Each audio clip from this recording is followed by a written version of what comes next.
Hi, my name is Adam Caesar, and before I give my speech, I'd like to introduce my audience members beforehand.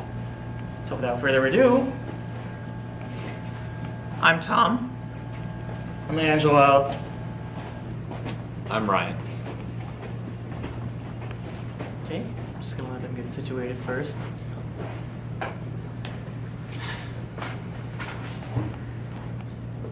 The world that we've created depends on energy. It is the primary source of powering our cars, lights, and machinery. Unfortunately, much of that energy comes from petroleum, a crude oil that dampens our already fragile ecosystem. The Wall Street Journal of August 12, 2011 notes that not only is the burning of petroleum damaging to our environment, but the use of petrol and materials such as styrofoam makes it excessively wasteful, considering the fact that we throw it away as soon as we receive it. Now enter the world of Eben Baer, the CEO and founder of Ecovative Designs in Green Island, New York. The 25-year-old claims to have developed an alternative solution to what he likes to call toxic white stuff, as well as harnessing the potential of waste products by messing around with mushrooms. Really? The Business Review of August 29, 2011 explains that using a fungus found in mushrooms called mycelium, Eben is able to grow synthetic fibers using 1/10 of the energy that it takes to make plastics. And that's not even the best part. Unlike plastics, mycelium products are 100% compostable and give off 10 times less CO2 than styrofoam. Eben's exciting discovery may be the solution we've been looking for to patch up our polluting petroleum problem. In order to understand the magnitude of these magnificent mushrooms, we must first look at the background behind the discovery of mycelium's properties.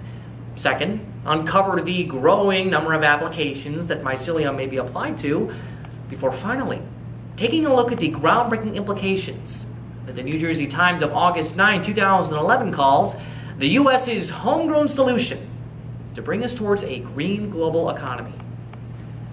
The motive behind the mushroom began in 2006.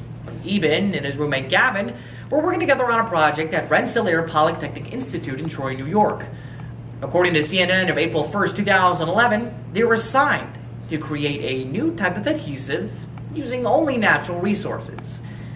Eben, growing up on a farm in Vermont, remembered the strength of mushrooms, and more importantly, the strength of mushrooms' roots when he used to dig them up in the soil.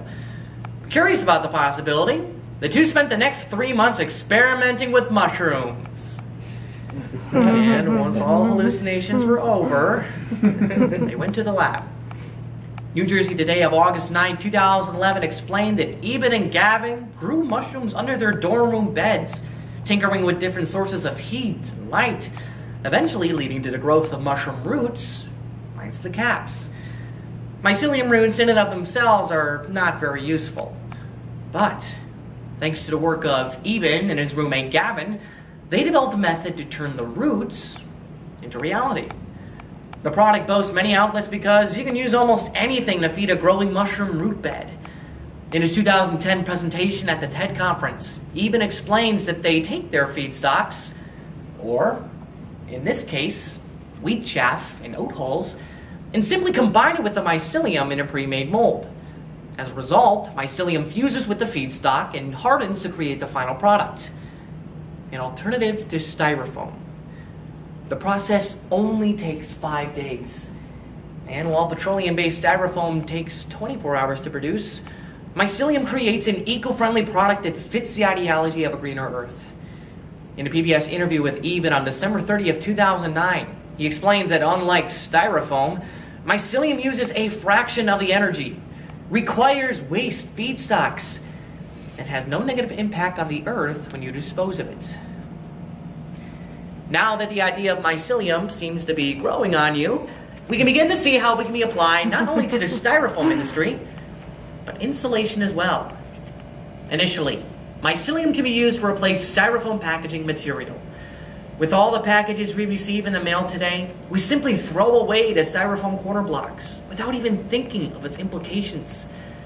According to the Environmental Protection Agency's website, last updated April 12, 2012, the United States has over 3,500 landfills, generating a total of 220 million tons of waste every year.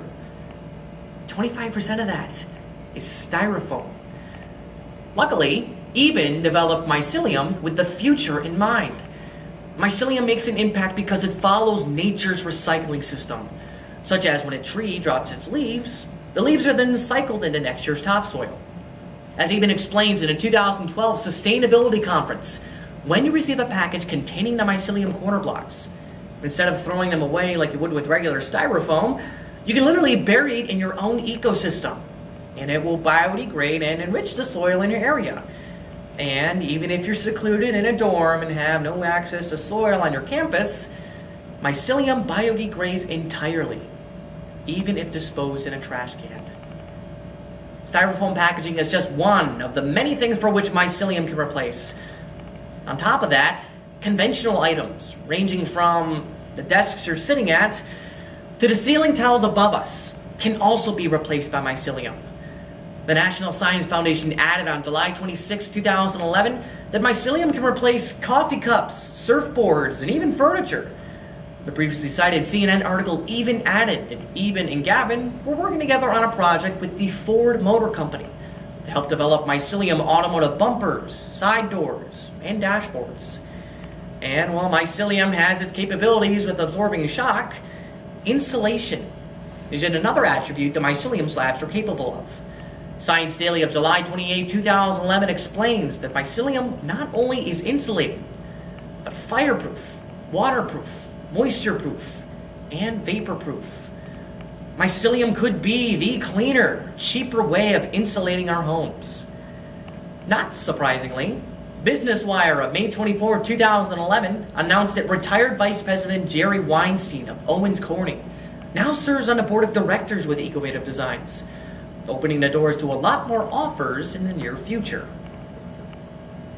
This fungus among us has revolutionized our idea of synthetic materials. After looking at its functionality and its applications, we can begin to see the impact of this green, living product. Mycelium and the concept of using living, renewable resources may be the answer to ending our addiction to limited natural resources. Omaha, Nebraska is the headquarters for the revolution in plastic packaging in a post-petroleum world. The company NatureWorks plans on making what they like to call polylactic plastics, which uses corn to make your basic packages and containers. Unfortunately, the Smithsonian on March 29, 2011 explains that the problem with these plastics is that it takes up to 90 days for the plastics to biodegrade and have to be transported to one of 113 recycling facilities in order to be properly recycled. More importantly, it takes millions of gallons of fuel to grow and harvest corn, in addition to millions in gallons of water to change it into polylactic plastics. Today, more than 12% of the nation's corn crops are being broken down to make these products. Using mycelium would not only free up the land for other agricultural uses, but the waste produced from the corn husks could then be refiltered into the production of even more mycelium products. Additionally, mycelium not only helps the US, but the whole world as well. During Eben's presentation, he revealed that his company worked out feedstock formulations for countries all around the world based off of their regional byproducts. For example, in China, mycelium could be fed rice husks or cotton hulls, or even grass clippings and dead leaves as an option for lucrative feedstock. Any country that can produce a natural biomass has the opportunity to create mycelium. This simple fungus allows even the smallest of economies the affordable alternative to our pesky pollutant that is petrol, bringing us another step forward towards a greener tomorrow. Today, we've taken a look at the fantastic fungus known as mycelium. Then we saw the many things for which mycelium may be used before finally looking at the implications of this product. According to Ecovative Design's website, they continue to receive offers from companies big and small. Notably, Dell Computers signed on to have all their packages shipped in mycelium instead of styrofoam. What started out as a simple exploration of fungus may be the driving force in the fight for sustainability. But there's one thing for certain. When it comes to mushrooms, Eben and Gavin know their shiitake.